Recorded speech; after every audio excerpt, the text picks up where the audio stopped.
حضرت شیخ شہاب الدین سہروردی رحمۃ اللہ علیہ اپنی کتاب عوارف المعارف میں لکھتے ہیں کہ صوفیہ کرام اپنے قبیلوں کو چھوڑ کر غیرت کے قبوں میں رہتے ہیں اور فضل الہی حاصل کرتے ہیں۔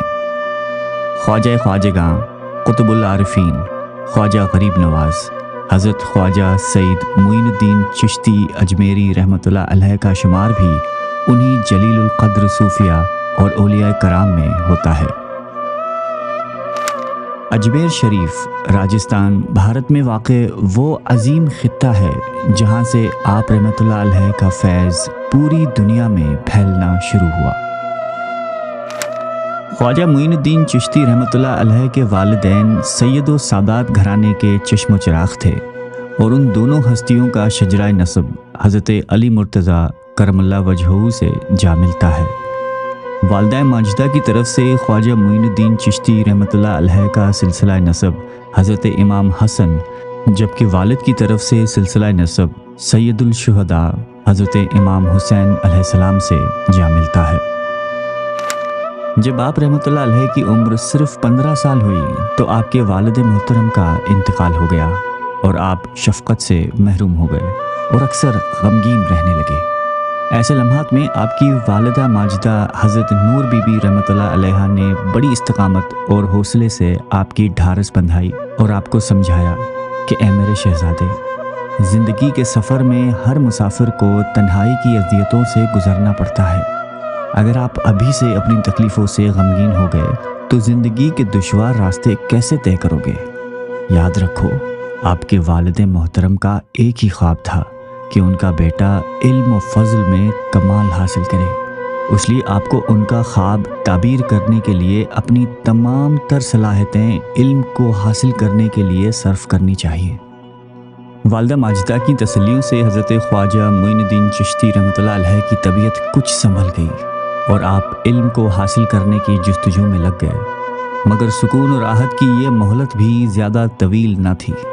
بمشکل 1 سال گزرا تھا کہ آپ کی والدہ ماجدہ بھی خالق حقیقی سے جا ملیں اور ایک مرتبہ پھر خواجہ صاحب اس دنیا میں اکیلے ہو گئے۔ خواجہ غریب نواز رحمۃ اللہ علیہ کو ورثے میں ایک انگوروں کا باغ اور ایک چکی ملی۔ آپ اکثر اوقات ان کی دیکھ بھال میں مشغول رہتے تھے۔ ایک روز ایک مجذوب حضرت ابراہیم قندوزی رحمۃ اللہ علیہ آپ کے باغ میں تشریف لائے اور ایک طرف ہو کر بیٹھ گئے۔ خواجہ صاحب کی نظر پڑی تو ادب سے سلام بجا لائے اور انگوروں کا ایک خوشہ توڑ کر حضرت ابراہیم قندوزی رحمۃ اللہ علیہ کی خدمت میں پیش کر دیا۔ حضرت نے انتہائی خوش دلی کے ساتھ انگور تناول فرمائے اور اپنے پاس سے روٹی کا ایک خشک ٹکڑا چبا کر خواجہ معین الدین چشتی اجمیری رحمۃ اللہ علیہ کو کھانے کے لیے دیا اور فرمایا کہ یہ کھاؤ، یہ آپ کا حصہ ہے۔ خواجہ صاحب نے وہ روٹی کا ٹکڑا چبا کر کھایا تو ان کے دل کی دنیا ہی بدل گئی۔ تمام حجابات اٹھ گئے اور انہیں یوں محسوس ہونے لگا جیسے ابھی معرفت الہی کے سمندر میں غوطہ زن ہوئے ہیں۔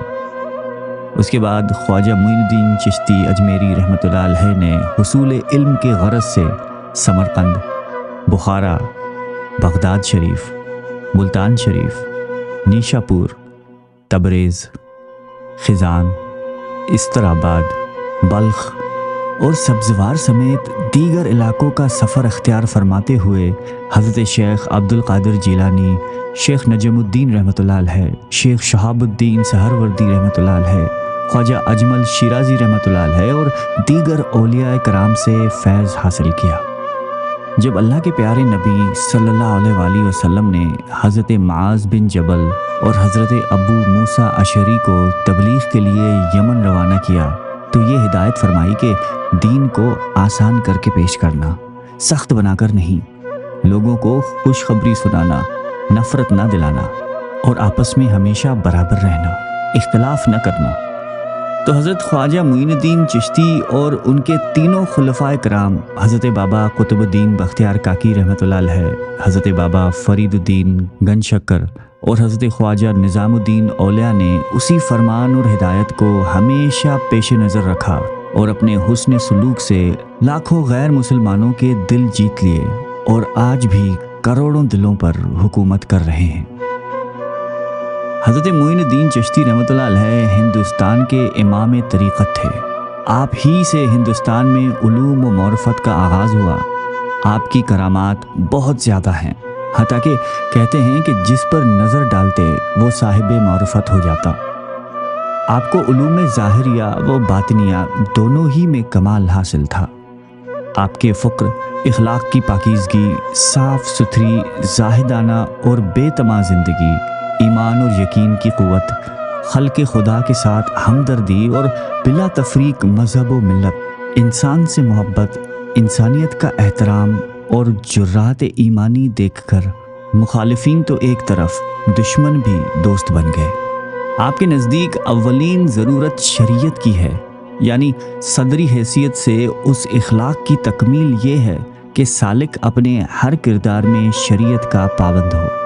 جب اس سے کوئی بات خلاف شریعت سرزد نہ ہوگی تو وہ دوسرے مقام پر پہنچے گا جس کا نام طریقت ہے، اور جب اس میں ثابت قدم رہے گا تو معرفت کا درجہ حاصل کرے گا، اور جب اس میں بھی پورا اترے گا تو حقیقت کا درجہ پائے گا، جس کے بعد اللہ تعالیٰ سے جو کچھ مانگے گا اسے ملے گا۔